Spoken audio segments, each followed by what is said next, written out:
At some point, as a business, you have to make a decision or you're going to be left behind in the world we're in today. There's a lot more nimble, smaller competitors in many of the same spaces we are as a company. So sometimes I'd just like to do whatever I can to get the best information in front of my stakeholders or just help them make a decision quicker.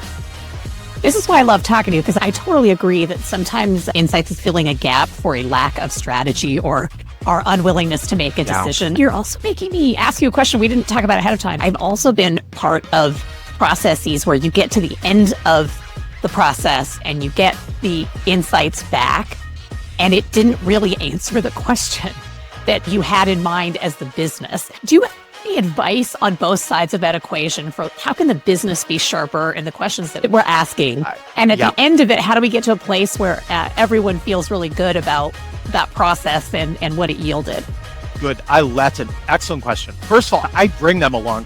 Good. So while I don't talk to them about whether we're using a conjoint and why we're using a conjoint, I would certainly bring them into the planning sessions, the focus groups. I almost force my stakeholders to attend the groups because I know that how powerful it can be and how you always hear your customers firsthand, and you always learn something that you never expected that wasn't one of those original objectives or was a completely different angle on those objectives from sitting in one of these. And that's the way to get the value. So I bring them along for the journey. And you can do that in a survey too by bringing them into early data and things like that.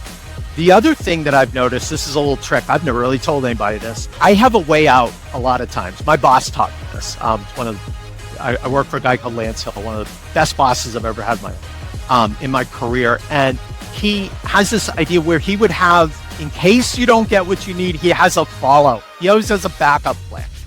And whether that's social listening or a quick survey that I have prepaid credits for, I can always get information to fill in a controversial question or to answer something that an exec didn't remember that they didn't ask earlier, or maybe I didn't hear, really possible. I do tend to have a backup place, but there is always the risk that can happen. And an executive is not going to sit in 10 or even one focus group. And so it's up to you to find those one-on-one sessions with them, to sprinkle information to them and bring them along psychologically so they're not surprised later. And I think that's my job. It's my team's job. Hopefully that answers your question.